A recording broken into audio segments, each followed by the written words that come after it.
Levy on all banking transactions has sparked widespread discontent among Nigerians. Recall that on Monday, the Central Bank of Nigeria issued a circular to various financial institutions, including commercial, merchant, non-interest and payment service banks, indicating that the levy would come into effect 2 weeks from the 6th of May. It further stated that, quote, the levy shall be applied at the point of electronic transfer origination, then deducted and remitted by the financial institution.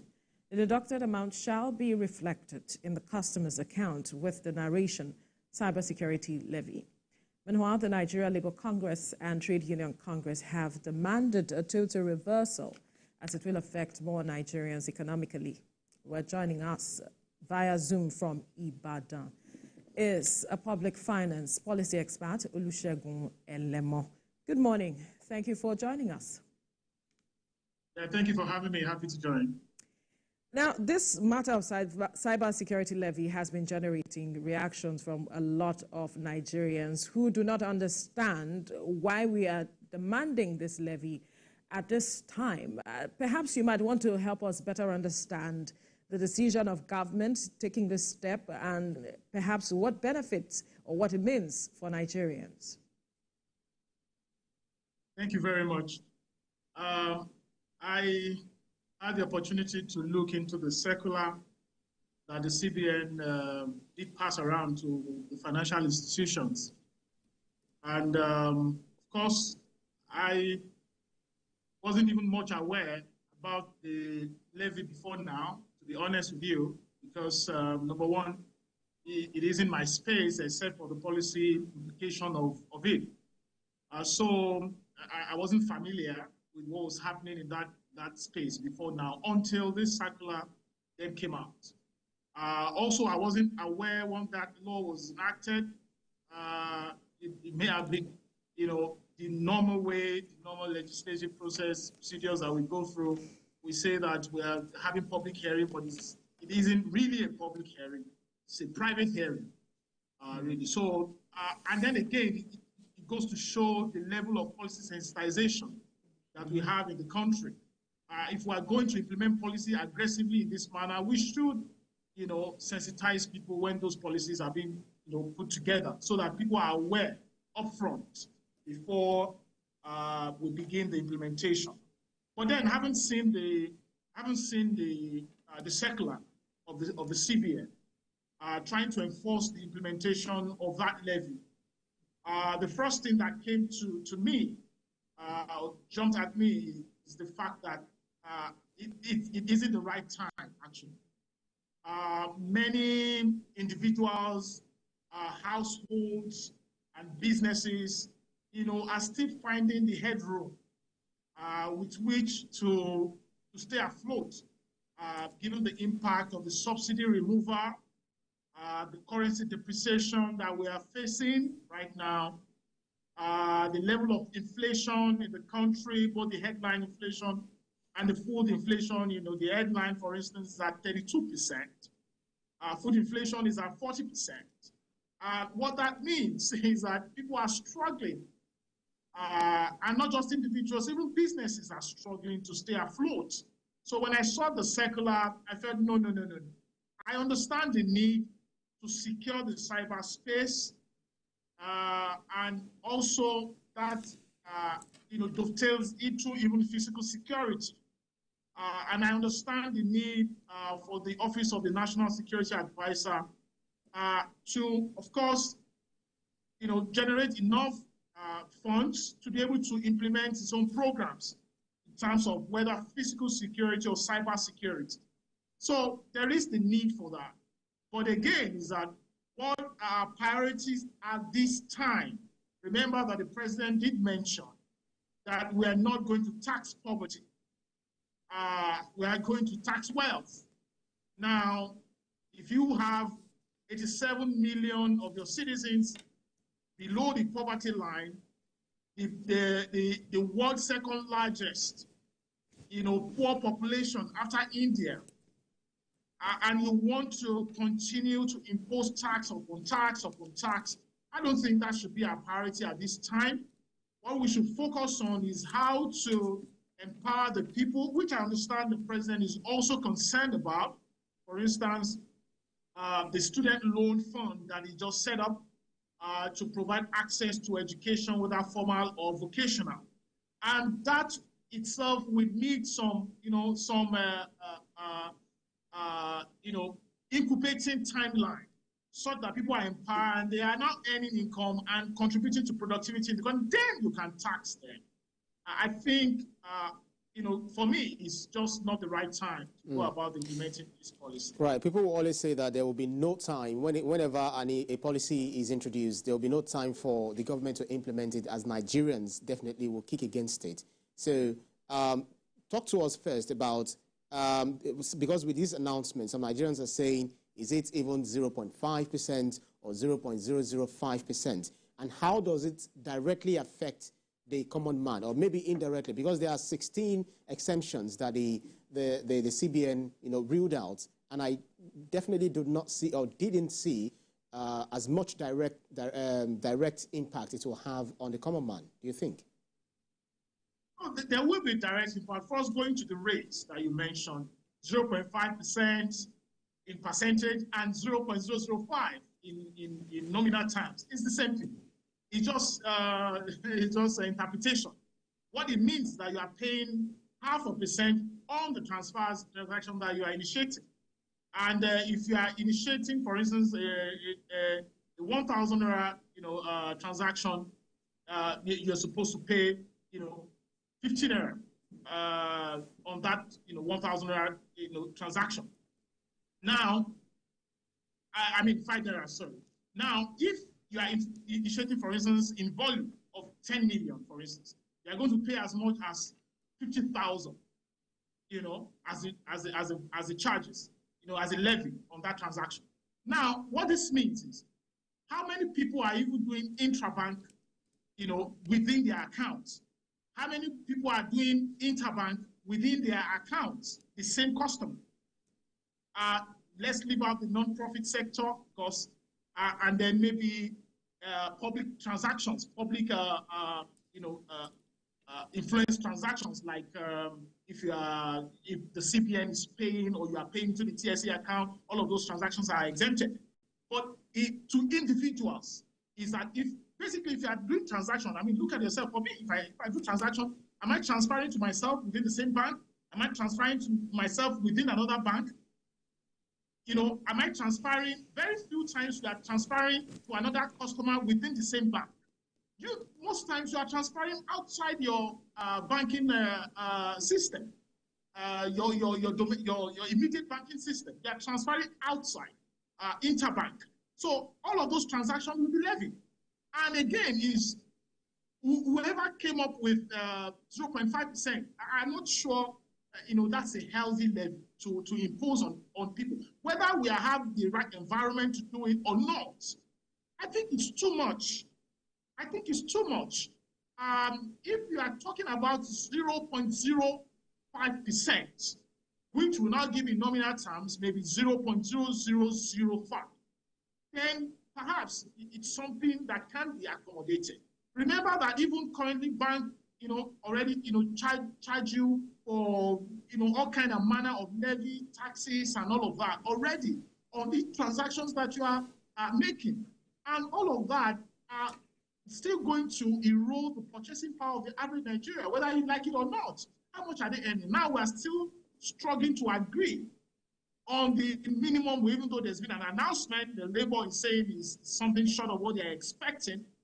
So we still haven't, and how many states are still going to be able to implement this, minimum wages? So I think for me is that we need to revisit that policy, and there are two things to look at. The rate is too high. For me, it's too high.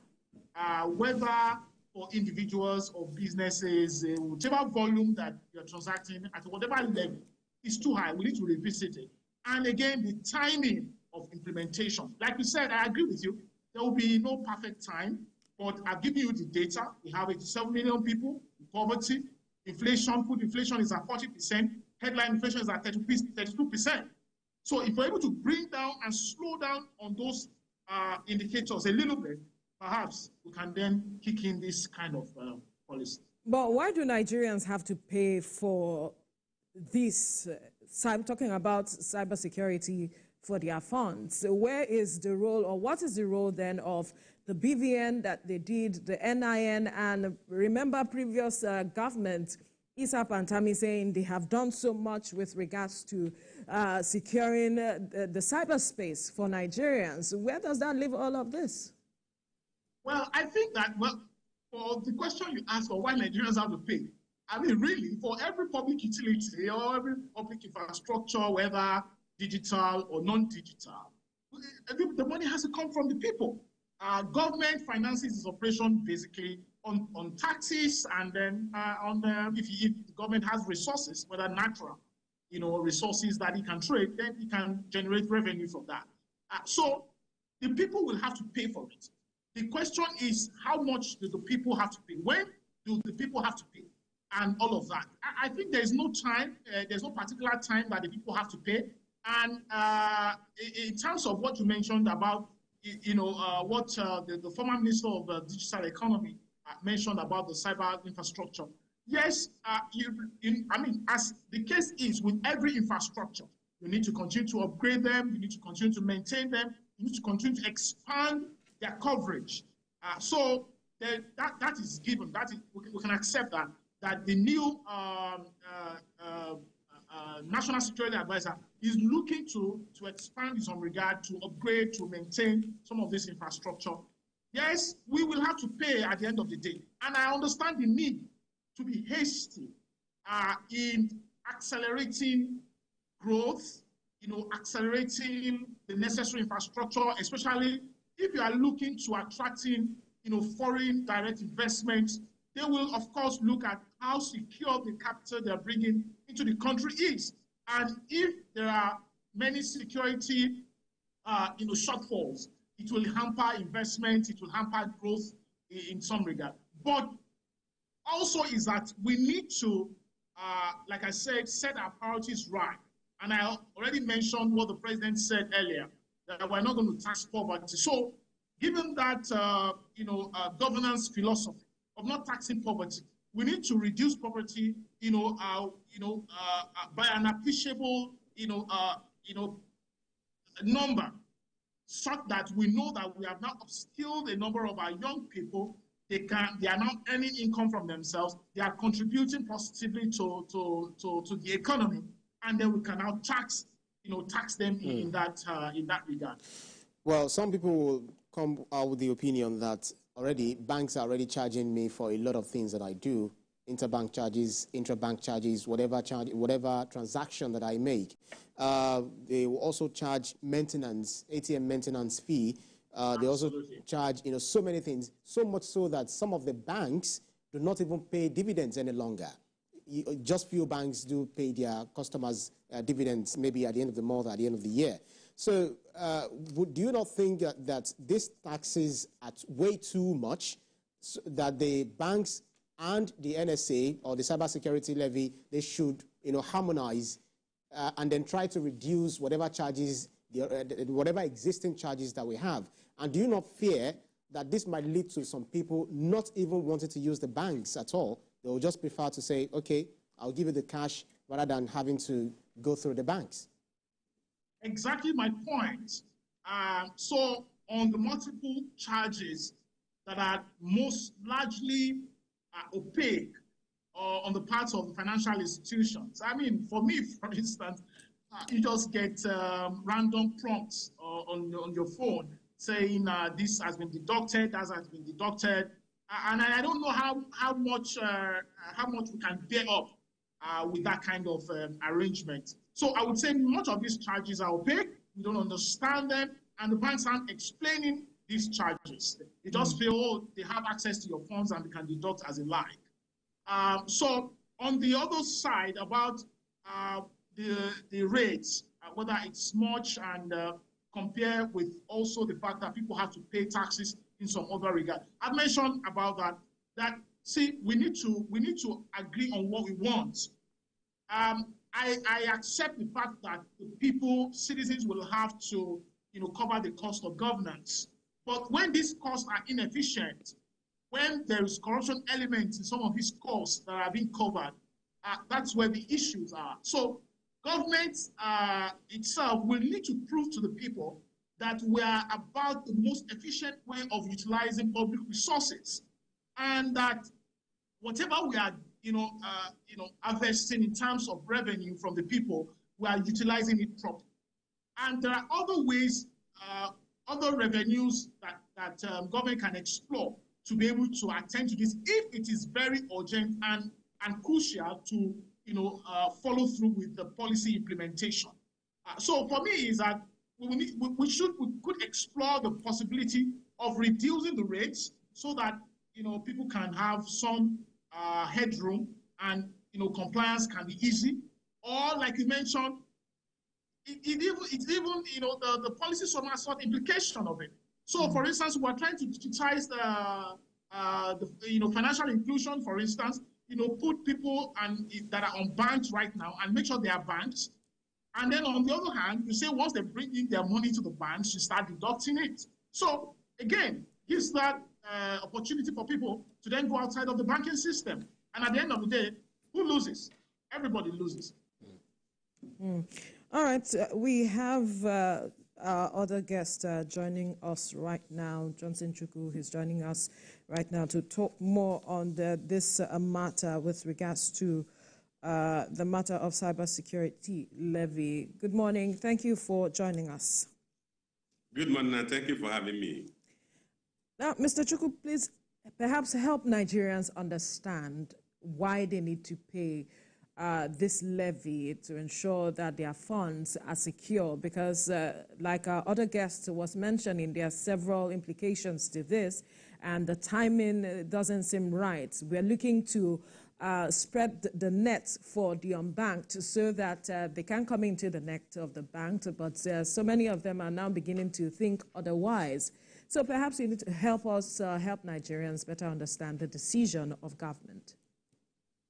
Well, let me start on a lighter note. I'm also still trying to wrap my head around the reasons why the government must impose taxes on transactions on the pretext that is for us to secure the cyberspace. The government has a primary responsibility to provide security, be it fiscal security, homeland security, external security, and including securing the cyberspace. Why we pay taxes is because we are all contributing to those security and other government functions. So if you have to get individuals and businesses to pay taxes on their transactions volume, not on their profit, what we basically do is that you take away part of their operating capital in the name of tax, and you actually frustrate the process of intermediation, process of business transactions. The concept of government is that they take from the surplus units, which is the concept of progressive tax. You tax those who are earning more, and then you tax less of those who are earning less. But what we have now is a flat tax. So if I, as a poor man, all the money I have is 1 million naira, and I need to move the money to you, they will take 0.5% of that 1 million naira. They are not asking me if what I'm paying you is a profit or if I'm buying an item from you.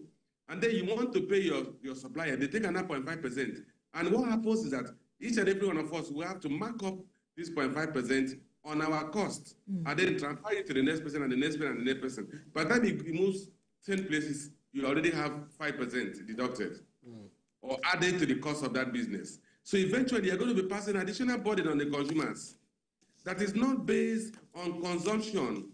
It's just based on transaction flow. So I think it's a very wrong tax for anybody to think of. So that's why I'm also still struggling to wrap my head around why the government would impose a tax of 0.5%. Let me tell you, most low-margin businesses do not earn 0.5% profit on their transactions. So if you impose 0.5% on transactions, they are paying taxes not from their profit, but they are paying taxes based on their capital. By the time they continue that velocity of circulation and move their monies around to buy goods and sell goods, they will end up in the next 1 year eroding the entire capital. Right, Justice Chukwu, let me tell you, if you have 1 million naira in your account, you're not a poor man. Yes. But then, if you look at number 2 on the list of exemptions in Appendix 1 of the memo, it excludes salary payment from the application of this deduction. And my question is, how do you think this will be adapted to suit informal sector workers? Because those who earn wages and not salaries. Is that to say that, especially for a country that has a huge percentage of its populace in the informal sector, how do you think they can go about this? Is that to say that if you want to do transactions, the other hand too, you just have to put the narration, security, cybersecurity levy, etc.? It's not even at your discretion. It's basically at the bank's discretion.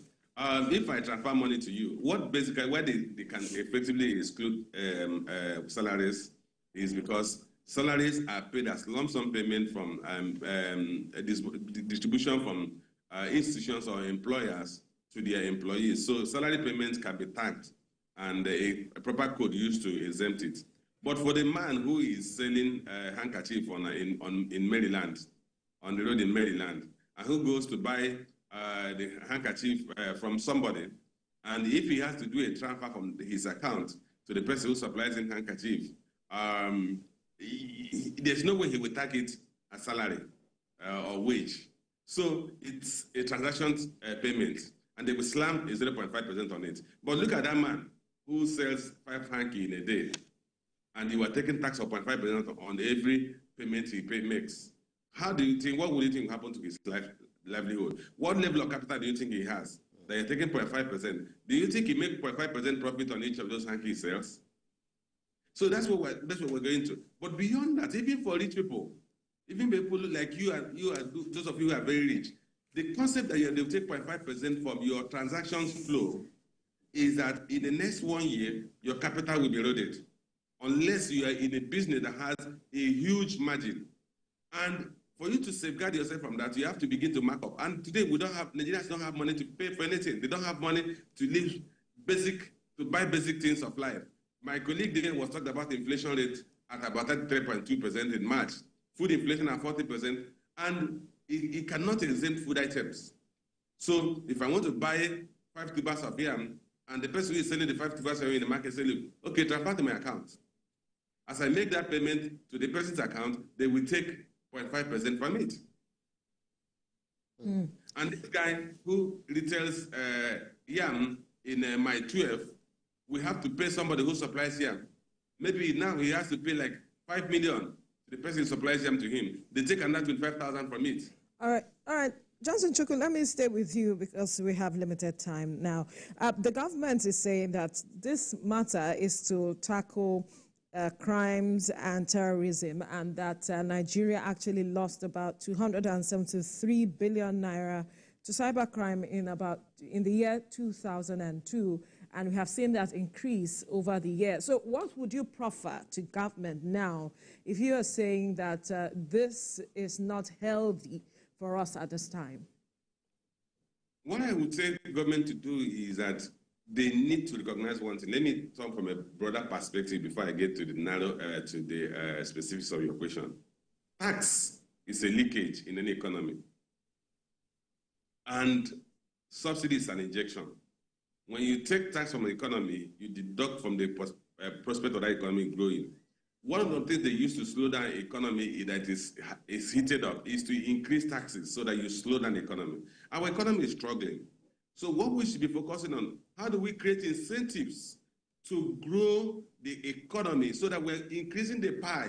And then when we tax the pie, we will now get a larger volume. Remember, we have a proof of concept in United Arab Emirates, Dubai in particular. When Dubai started attracting investors into their country, they had a zero tax policy. There was no value-added tax. There was no sales tax. All the taxes were zero, and people were flooding into Dubai. And then they began to attract businesses, including technology-driven businesses. And eventually, Dubai had become a big economy, a large economy. And what have they done? They have introduced those taxes. So they are extracting value on a larger base. All right. That's what they've got to focus on. All right, our time is up, but we must thank you, gentlemen, Public Finance Policy Expert Olusegun Lemmo, as well as MD Carry Asset Management Limited, Johnson Chukwu, for your time on the program. Thank you so much. This is where we draw the curtains on the program for today. Let's let you know that the views and reactions of all our resource persons